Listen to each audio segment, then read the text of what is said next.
Hello, നമ്മളിന്ന് ലക്ഷദ്വീപിയൻ ഐറ്റമായ കിലാഞ്ചിയും പാലുമാണ് ഉണ്ടാക്കാൻ പോകുന്നത്. അതിന് വേണ്ടി തലേ ദിവസം തന്നെ ഞാൻ പച്ചരി കഴുകി കുതിർക്കാൻ വെച്ചിട്ടുണ്ടായിരുന്നു.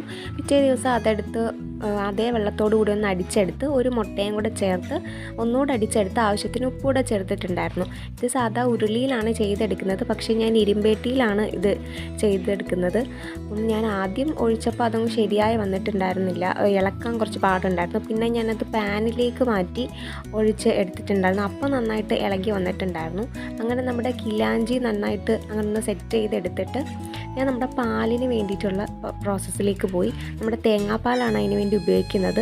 തേങ്ങാപ്പാലിൽ ദീപില ചക്കരയാണ് ചേർക്കുക, പക്ഷേ എൻ്റെ കയ്യിൽ നമ്മുടെ ശർക്കര മാത്രമേ ഉണ്ടായിരുന്നുള്ളൂ. അപ്പോൾ അതും ചേർത്ത് കയ്യിലുണ്ടായിരുന്ന പൂവമ്പഴവും കൂടെ ചേർത്ത് ഞാനൊന്ന് ഇളക്കി നന്നായിട്ട് യോജിപ്പിച്ചിട്ട് നമ്മുടെ കിലാഞ്ചീൻ്റെ മേലിൽ ഒഴിച്ച് കൊടുത്തിട്ടുണ്ടായിരുന്നു കേട്ടോ. നമ്മുടെ അപ്പവും പാലും ഒക്കെ കഴിക്കില്ല, ആ ഒരു ടേസ്റ്റാണ് എനിക്ക് തോന്നിയത്. അപ്പോൾ എല്ലാവരും ട്രൈ ചെയ്യുന്നു.